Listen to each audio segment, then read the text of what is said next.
Привезли мне вот такой усилитель 5, что-то там, LM400, не включался.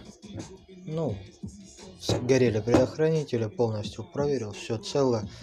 Ну, скорее всего, человек просто, когда подключил его, перепутал плюс с минусом.